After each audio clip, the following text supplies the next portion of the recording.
once I started to learn about Catholicism, I found out that 99% of what I'd been told was just factually inaccurate.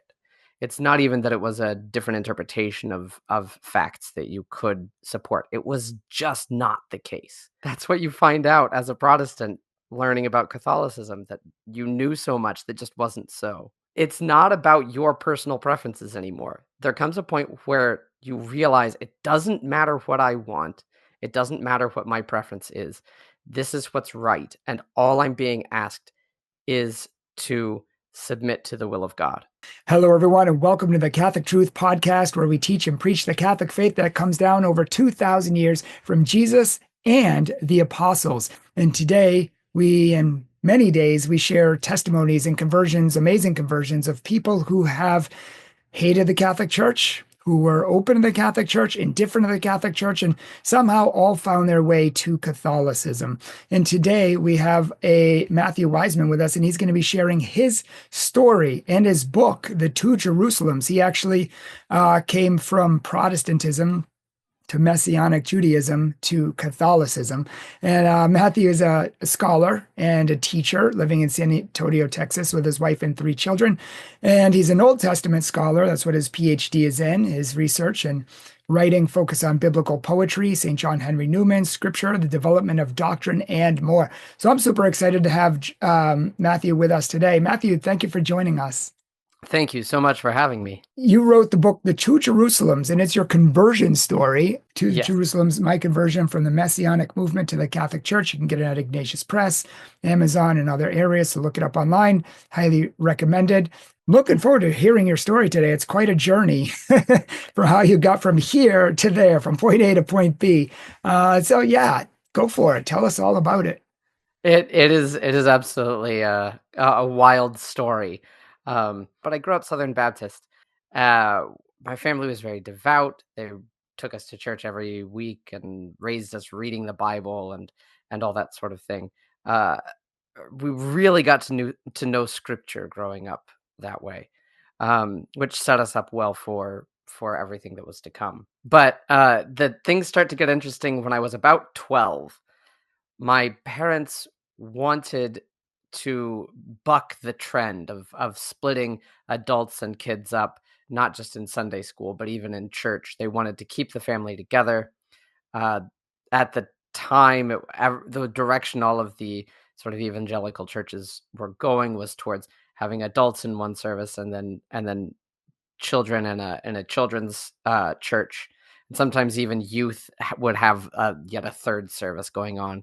And my parents wanted not just to keep us together for the church service, but they also wanted to have family Sunday school.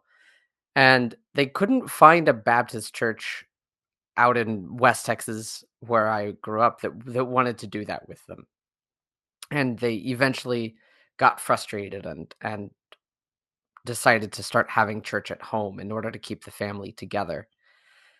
And because of that, we got connected with other people who were doing church at home.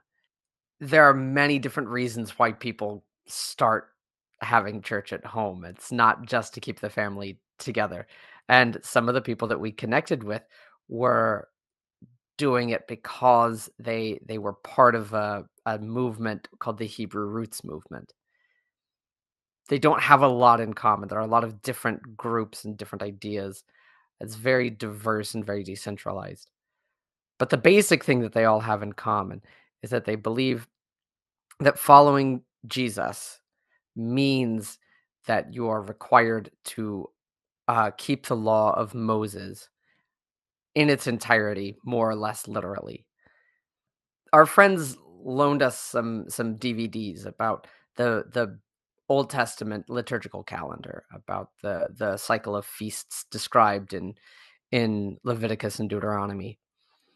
And the upshot, the takeaway from those videos was that because Jesus had fulfilled the spring cycle of feasts, Passover, first fruits, and Pentecost on his first coming, and he was going to fulfill the fall ones, so the Jewish New Year, the Day of Atonement, and the Feast of Tabernacles on his return.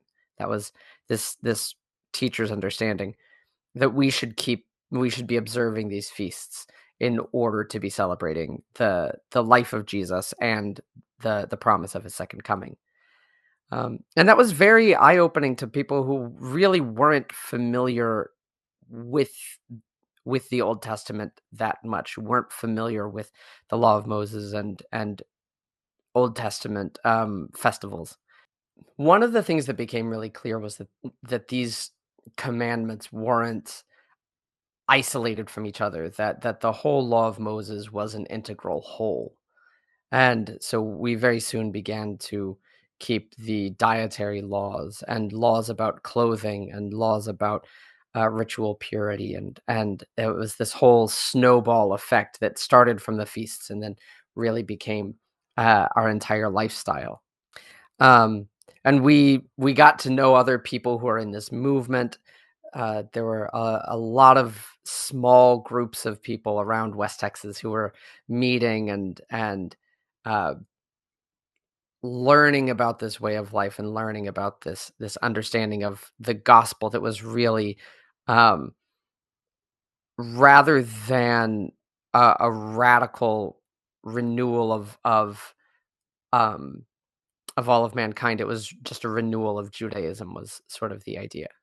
Now, were you familiar with the Bible at this time? You must have been because you were Protestant. Like, how did you reconcile that with all of, well, half the New Testament and all of Paul's letters condemning all of these things?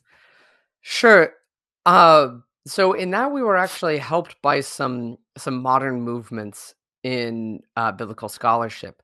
Um, we frequently appealed to a movement in Pauline studies called the New Perspective on Paul.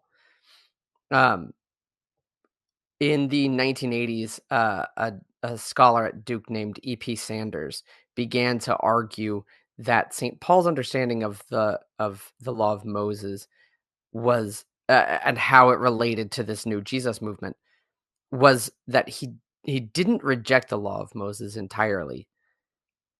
He didn't think that even the Gentile believers weren't obligated to observe it, but his understanding was that they shouldn't be rushed into it, and that what the Council of Jerusalem in Acts chapter 15 is all about is not about saying these are the only things that the Gentiles have to keep, but rather about saying um, these are the entrance requirements.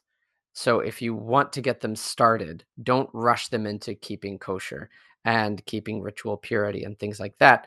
Give them these 3 or 4 things to get them started and ease them into the rest as they go. That sits very uneasily with some of his statements, especially in Ephesians. But it was helpful without necessarily understanding to us to be able to point to, well, look, some of the leading Bible scholars of the day take a very similar perspective to this. Um, I did not begin to read Sanders's work for myself until I was in college. Um, but if there was any pushback on what we were doing, I would invoke his name immediately, even though I hadn't read a single book or article. So that he was Okay. sort of a talisman, Okay. along with other scholars in that movement. So you accepted the dietary laws, you've accepted Judaism, you've accepted worshiping on the Sabbath and so on. And what happened after that? Well, at the time, we were still very Protestant in it. We didn't accept Jewish oral tradition. We were trying to live by the Bible alone, and that became an almost immediate source of conflict. What this kind of practical application of the Old Testament to your life really brings to the fore, really makes apparent, is that um, there's not enough information in the books of Moses to apply Mosaic law to your life. There is It is necessary to have some kind of accompanying jurisprudence, either an oral tradition or an interpretive authority, a judicial authority. We couldn't agree on how to calculate when the holy days were supposed to happen. We couldn't agree on what counted as clean food and unclean food.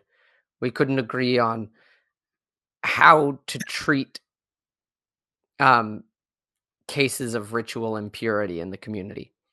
And so, um, for some people, this just led them into sort of sectarianism, into only hanging out with people who agreed with them. But it was already a small community. For many of us, it became apparent that we needed the Jewish oral tradition, and we started moving more towards uh, an Orthodox Jewish understanding of the law and its application. What remained a problem was that it was clear that Jesus didn't always agree with the oral tradition. He didn't always agree with the the conventional understanding of Jewish oral law. But in other cases, Judaism clearly goes a direction that Jesus doesn't. On something like divorce, for instance, he very clearly states that you can't do it. It's not just that it's not allowed, it's that it's impossible. There is no divorce according to Jesus. And now there were Jews at the time who thought that. You'll find that among some of the Dead Sea Scrolls. But the Jewish tradition, the oral law, has gone a completely different direction on this and said, no, divorce is permissible. There's circumstances where it is, circumstances where it's not, but it is permissible in principle. So if you needed an authority, if you needed someone who could tell people this is how to interpret and apply the law in order to have any kind of unity, but then your highest authority is sometimes undermining that authority, that interpretive authority, at what how does it function authoritatively? Because what we needed was someone who could reconcile differences of opinion. We had differences of opinion about how to interpret the books of Moses, and we needed the oral law to have more authority than we did, to come in and say, you're wrong. Even if you don't understand, you're wrong, and you need to submit to the way we do things.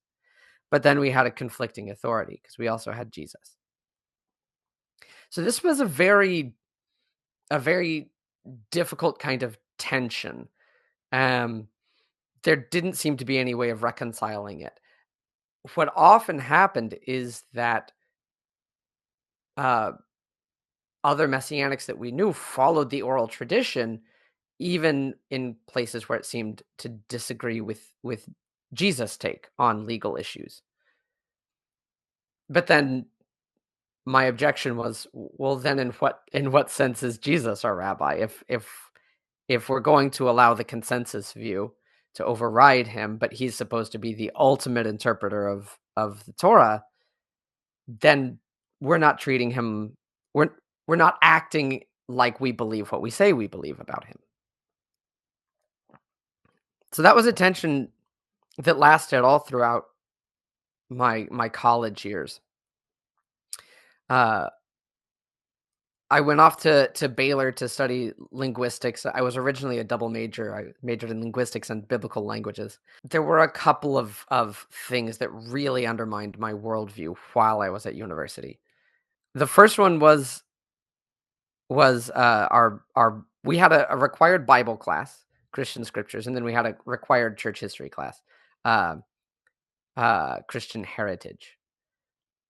And the Bible class was very difficult for me, having come from a very sort of fundamentalist view of the Bible, that it was all um, very literally true. Uh, The and Southern Baptist background. yes, very much. Yeah. Yeah. And then to come and face evidence that, well, there are at least portions of the law of the books of Moses that it would be very difficult to say that Moses wrote. Um, there were all of these tensions within it, and Even in the New Testament, you're going to run into countless problems if you take everything literally. In yeah, fact, we made a whole video on that, about a real conversation I had with a fundamentalist Baptist. I actually went to a fundamentalist Baptist church down the road just to see. I was like, do you guys really believe everything's literal? Because that makes no sense. Yeah. And they're like, nope, everything's literal. I'm like, Yeah. really? What about 1 Peter 3:21 where it says baptism saves you? No, no, that's just a symbol. I thought you What said about everything John was chapter literal. 6? So Yeah. yeah, exactly. So we went through this whole thing. I was like, what about Matthew? You must eat my flesh and drink my blood. Oh no, that's symbolic. Yeah. So So you don't mean it. Yeah. exactly. Yeah. Yeah. So that really threw me on the resolution to that was given to me by a wonderful book called How to Read the Bible by James Kugel. A friend actually dragged me to one of his lectures. When he I was think I might have that book Oh, it's actually. great. It's on the shelf behind me. I think it's near the top. But No, um, my Bible books are on that side too. okay, yeah. And so that threw me really hard on the tradition. But I went, okay, then it's the tradition that matters. But again, that made this tension that I'd been able to live with before between the Jewish tradition and the teaching of Jesus. It really made it a serious problem for me, and it made it a serious problem that we didn't have interpreters of the New Testament, that in our tradition, there were none that had come down to us. Um, as much as we claimed that there had been such people early on, well, we knew that there were. And so this was a developing problem. The other thing that really became a problem for me when I was in college was, uh, trying to figure out who Gentile converts were supposed to be considered, because it was the Bible made it very clear that the law of Moses was for the people of Israel. But we didn't want to think of ourselves, we thought it was anti-Semitic to think of ourselves as any kind of replacement for for any Israelites, for any Jewish people. And so who were we? Were we Gentiles? Were we Jews? Were we members of the 10 lost tribes? And there weren't really satisfactory answers, because they all seemed to be in tension either with our desire to maintain the chosenness of the Jewish people, or with our with the very plain teaching of St. Paul in Romans and Galatians and Ephesians chapter 2 about the unity of this new people in Christ, that we're all unified. And so there were no real forthcoming answers um, to that question. So I didn't know how to interpret the Bible because I didn't have ancient interpreters. There was no authority that was both Jewish and Christian. And then I didn't even know who I was. I didn't know what my identity in Christ meant. Um, and that was ultimately the question that would precipitate my leaving the movement and returning to traditional Christianity. Um, I over the Did you summer I return to Protestantism when you for a returned? for a while, uh so Protestantism was a non-starter, like evangelical Protestantism at this point, because I recognized that the problem of a need for tradition didn't go away. Um, Even if I wasn't observing the law of Moses, it was clear that this had always been necessary. And it was also clear from the Gospels that Jesus approved of it. He thought he showed that it had been corrupted and abused, but he also pretty clearly endorses traditional stances on some things.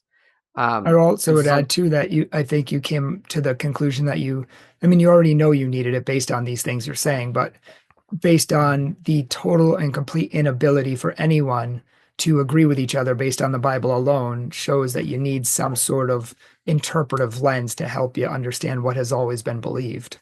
absolutely, absolutely.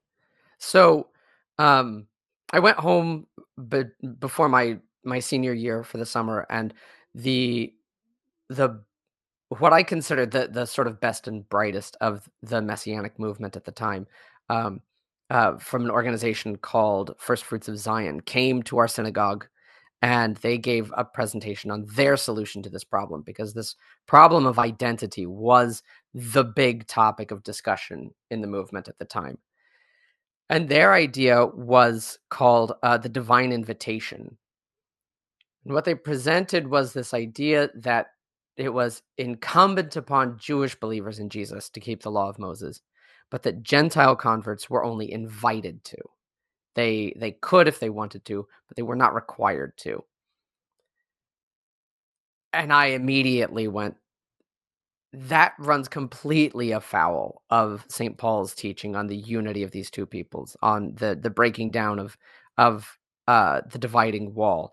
You're creating second-class citizens because you're putting up these barriers to, not only barriers to fellowship, but all of the worship, all of the ritual aspects of Judaism then were reserved for Jews, and Christians could participate, or Gentile converts could participate, but didn't have to. So we were left completely ritualless, which is what was a complete anathema to me at this point, that the ritual life of Judaism was rich and beautiful. And I had come to realize through practicing it that it was absolutely necessary to the religious life. You can't have the religious life without ritual.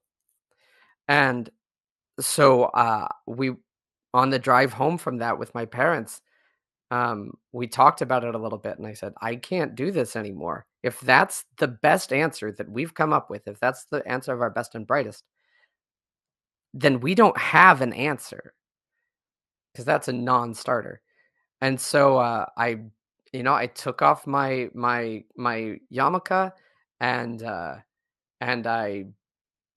took off my tzitziot, my ritual fringes, my prayer shawl, and I said, I don't know which apostolic church I'm joining, but it has to be one with apostolic succession. There has to be a living interpretive authority. So the final stage before Catholicism can be pretty short. I ended up becoming Anglican. Uh, I wanted an authority, but I wanted to be able to override it. It's a very uncomfortable thing in the end. In the end, to actually have a real authority. Um, to actually have someone that can tell you, no, you're wrong, despite your best attempt to understand. Um, Well, you're used to doing it for so long. You're used to figuring out, no, that's not right. Nope, they're wrong. No, I'm going to this group. It's all about me, me, me, me, me. yeah, But I imagine that once you can converted, fast forwarding just for a second, sure. I bet it feels wonderful to not have to feel the burden of trying to figure out every little thing as if you're the infallible authority and have to figure out everything perfectly, even though there's 20,000, 50,000, 100,000 other people trying to do the same thing, but coming up with different ideas. It must have been freeing in some sense to not have to worry about that in the end. It is relieving. It's also, I don't think there's anything wrong with saying that it is a mortification, because it's the original sin. Is the thing that made Satan fall is pride, and that's deeply ingrained in us, and we want to be in charge, and we want Mm, to have the last say. And it is a relief to not, it's the relief of a burden, but it's also a practice in humility. mm. You have to mortify that sense of pride. You have to have that practice, and it's not always easy. There are times when you're really glad that you don't have to make the decision. Then there's times you go, well, I don't like that decision. I'd rather make my own. And you can't have one without the other. You have to take them both together. So That's it's, a fair point. yeah. Um so sometimes it's hard, but it's the good kind. It's the growth kind of hard. Yeah. So I was in Anglicanism for about 5 years. I was received in the Diocese of Fort Worth, which was a very Anglo-Catholic diocese, and I really thought that was what Anglicanism was. I thought it was the English Catholic Church. And then I went off to do my master's at Duke, and our parish there was very evangelical, very sort of Presbyterian almost.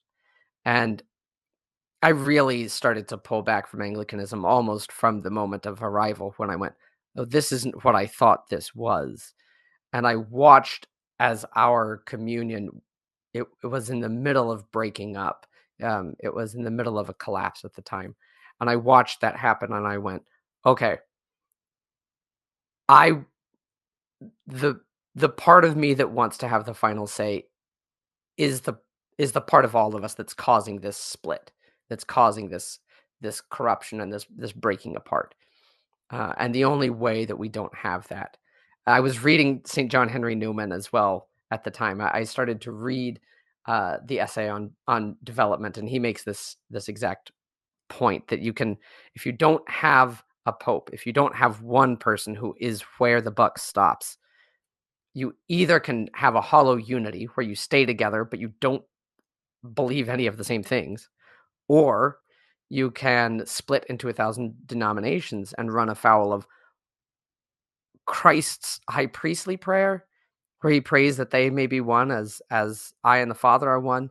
You'll run afoul of all of St. Paul's uh, adjurations to the early church to be unified. You'll run afoul of the entire, practically every letter by the apostolic fathers is about, hey, y'all need to have unity as one of maybe the two biggest themes that they talk about. So either you're going to split into 1,000 denominations and you're not going to have any unity, or you can have a hollow one, or you can have a pope. Those are your three options. And I finally had to acknowledge, you're right, and I didn't like it, but he was right. And so the breaking moment for me actually came when the parish used a liturgy that didn't have an epiclesis. It didn't have an appeal to the Holy Spirit to come and transform the elements into the body and blood of Christ. And I sort of went, that's, if it, the Flannery O'Connor line about the Eucharist of if it's just a symbol, then to hell with it. That was the moment that really broke me, and I went, okay, this is why we need centralization. This is why we need a pope. And I never went back to the parish. I went to the local Catholic parish and started RCIA that week. Oh, wow. Yeah. Right away. Yeah, right. The idea of free floating was completely incoherent with my understanding of authority. I there's no there's no you don't get to be an independent Christian who's just wandering around doing his own thing. It's either you're here or you're there. You need to submit to the church. And if you come to understand that the Anglicans are not the true church, then you have to submit somewhere else. Yeah, exactly. And at least you went to Anglicanism. Some people try to go anywhere but Catholicism. Well, or just go to Anglican, you'll be fine. Or just become Episcopalian, you're good. Like it's close. Yeah. It reminds me of what Steve Ray says. Steve Ray's like, if I'm a good Baptist, and you're a good Episcopalian, but the Bible says if you have a problem with your brother, take it to the church. Whose church do you take it to? Since both the Yeah. churches disagree and neither one will listen to each other's authority. Yeah. They're talking about one church, not a fragmented, denominationalized many churches. Yeah. No, the church is the visible church. There's no invisible church. That's a completely incoherent concept. Yeah, no, I don't know how they could say it's just invisible when God made a visible hierarchy and a visible, tangible, baptism, Yeah. Lord's Supper, many other things that are anointing of the sick, James 5:14, many other things that are actually visible and we partake in visibly. I mean, we're Yeah. visible. Yeah, exactly. So We're you, not Gnostics. Yeah. so yes, and we have a whole video on that too about how Protestantism in many ways is actually rehashed Gnosticism. Yeah. But so you become part of RCIA and you start your journey to Catholicism. And did you Mhm. find how did you find that? Um, well, our my RCIA journey is sort of funny. By the time I entered the class, I knew I was going to become Catholic. It wasn't a question for me at that point. Um, uh, but there were scheduling conflicts, and then um, so we switched from the local pair. By this time, I was married, um, and my wife wasn't quite as sure as I was about becoming Catholic, and so I really wanted her to be able to come with me.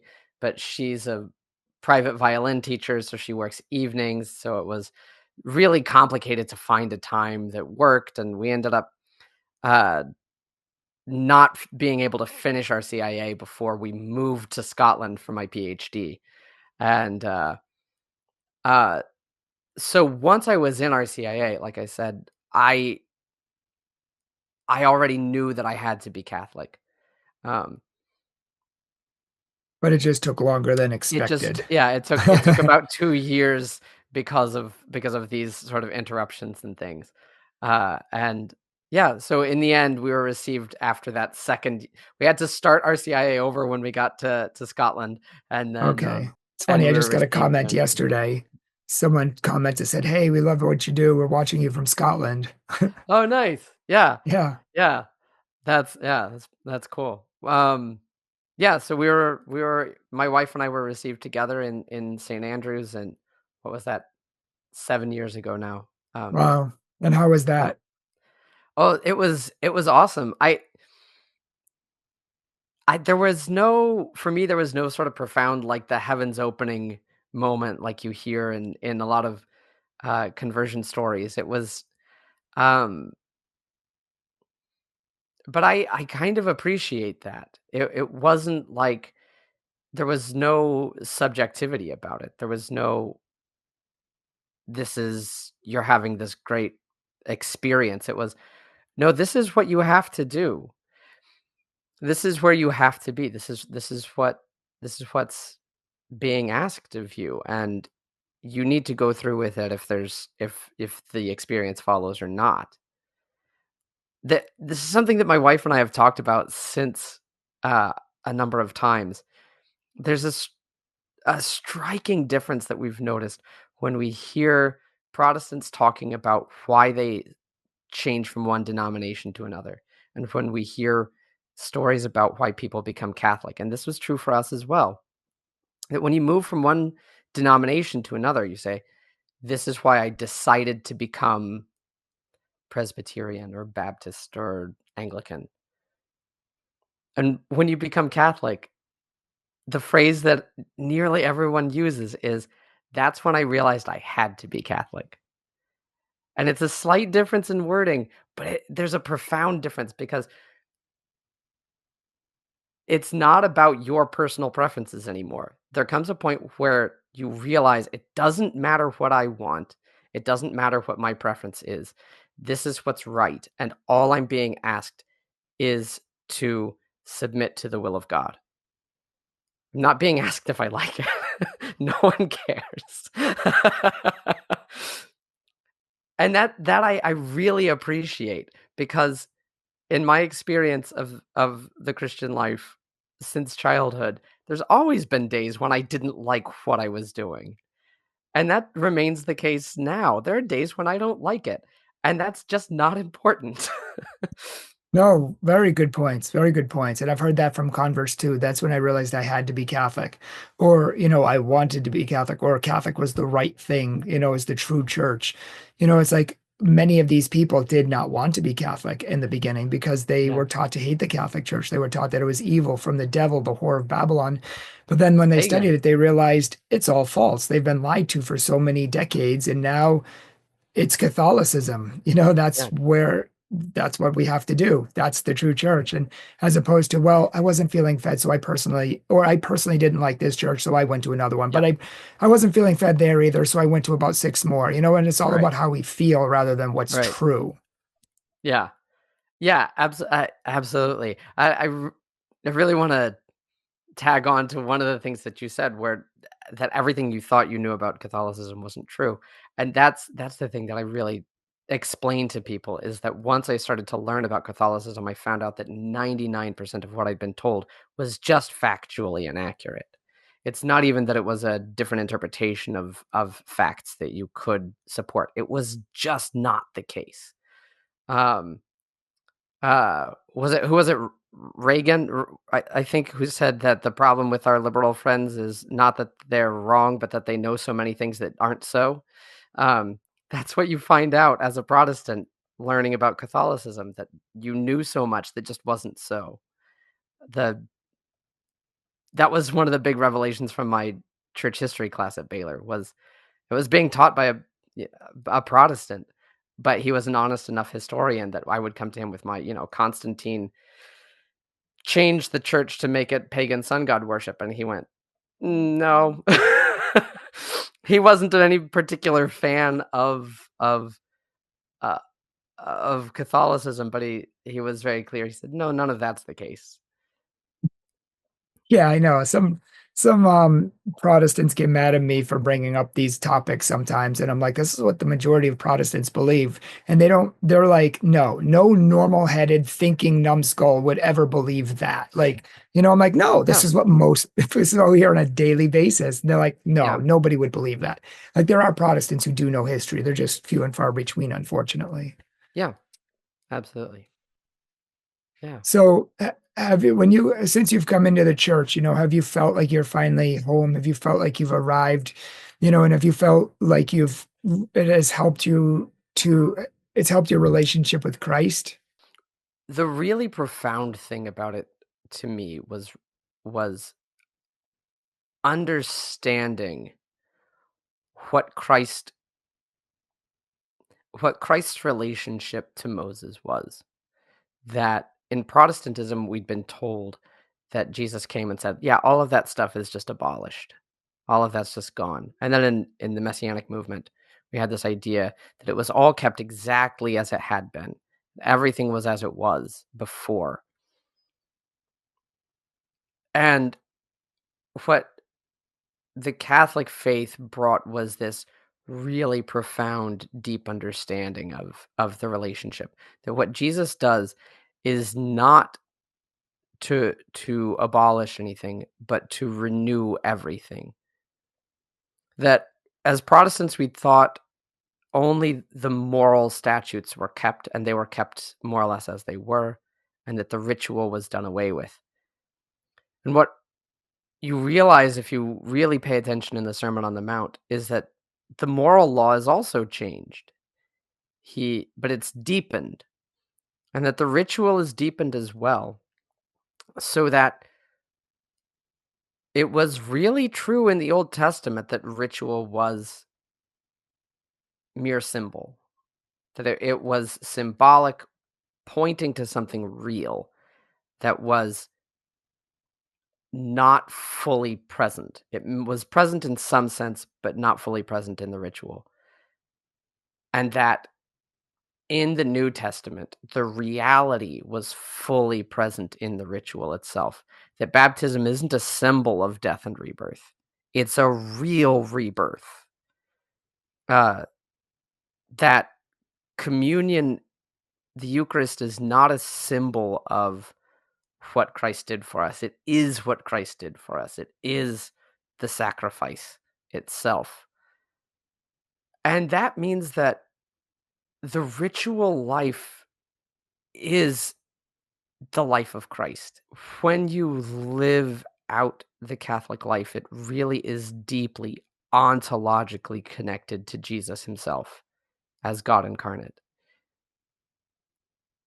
And that brings him so much closer in daily life, especially if you bring that into the home. You pray the liturgy of the hours, if you go to adoration, if you bring that into your daily life and you don't just make it a once a week thing, you realize, again, whether I feel it or not, I am I am actually here in the presence of Christ. He's actually with me.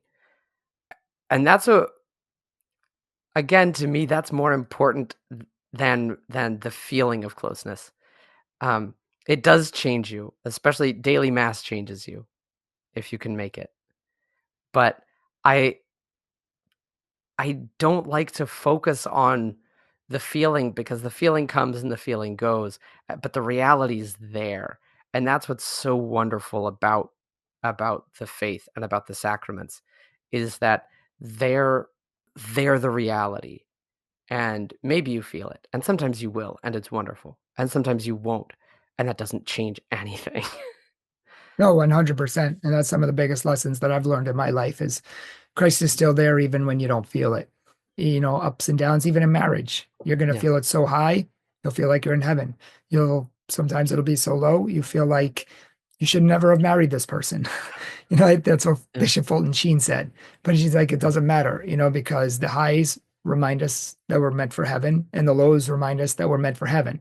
And now Right. our hearts are not made for anything of this earth, and feelings are fickle, and our love remains despite whether it's high or low. And same thing with God. Our love remains whether it's easy, whether it's Right. difficult, whether it's catastrophic, whether we feel it, whether it's boring, whether it's not, we go. Yeah. Sadly, I think too many people have terrible prayer lives, have terrible ritualistic sacramental lives because they base it on feelings. Well, I Yeah. just don't feel like it today, or I'm just, busy, or, I'll pray tomorrow, or, we Yeah. just get distracted and we don't keep that prayer life. I was doing an hour a day when I first started the spiritual life. And it's so easy to say, oh, well, I'm really tired. I'm really busy today. I'll make it 40 minutes. No, no, no, no. You can't cut corners. Once you start cutting corners, then Yeah. you make it all sorts of excuses for everything. So, Yeah. as we really got to do it, whether we feel like it or not. Yeah. Well, we have to remember that there's a feeling that comes with love, but it's not what love consists in. Love consists in willing the good of the other. That's what it Sometimes there's a is. feeling. Yeah. Yeah. There's a feeling that can come, and it's wonderful when it does, but that's not what love is. It's an act of will. Hmm. Yeah, and the saints say that your love is even more powerful and pure when you don't feel it, but you do it Yeah, anyways. When you that's don't right. feel like loving your spouse, but you do. When they don't deserve it and you love them, that's a Yeah. greater act of love. Same thing with Jesus Christ. He loved us the most when he didn't feel like it, but he went Yeah. to the cross for us. I'm sure he didn't feel like getting ripped apart, and having all his skin ripped off. Yeah, I can't wait for Right. that. I feel it. No, he Right. didn't feel it, but he chose it with the deepest love in his heart because he did it for us. And our deepest love for him has to be in sacrifice and obedience as well. That's right. Yeah. So yeah, I mean we could go on and on, but I want to thank you for sharing your story. And it's there, it's so much more. And I want to recommend, that this is just the tip of the iceberg, people. If you want to hear his wonderful in-depth story from Protestantism to Messianic Judaism to Protestantism to Catholicism, I highly recommend his book, The Two Jerusalems by Matthew Wiseman. You can see it at Ignatius Press. I will link it in the show description note below. And, if he has a website or anything like that, I will link it below as well. But I want to thank you, Matthew, for coming on the show today and sharing your journey because it's important. Many people themselves are going through this journey and find confusion or looking for, help along the way. So, all of these stories help people. So thank you. Wonderful. Thank you so much again for having me. Absolutely. And thank you all for watching as well. It is one day. Tomorrow is New Year's Eve. We're almost in a new year. So if you want to, please tell everybody we have great videos planned in 2025 and so many good videos, so many debunking videos. We're dealing with many Mary worshiping videos, Trinity, Divinity of Christ. We're going to be doing a lot of hardcore apologetics. I'm developing courses that people will be able to take and so much more. So make sure to follow us on all of our social media platforms. Follow us on YouTube, our podcast, or wherever else you would like to. And please support our ministry. I mean, we have 10 different platforms. We reach people in 120 countries, millions of people, and we bring so many people back to the Catholic Church. If you think our ministry is important, please consider supporting us monthly, one time, or periodically. And finally, if you would like to check out our website, if you would like a Catholic speaker or retreat leader, check us out at catholictruth.org. Thanks for watching. God bless. Merry Christmas and Happy New Year.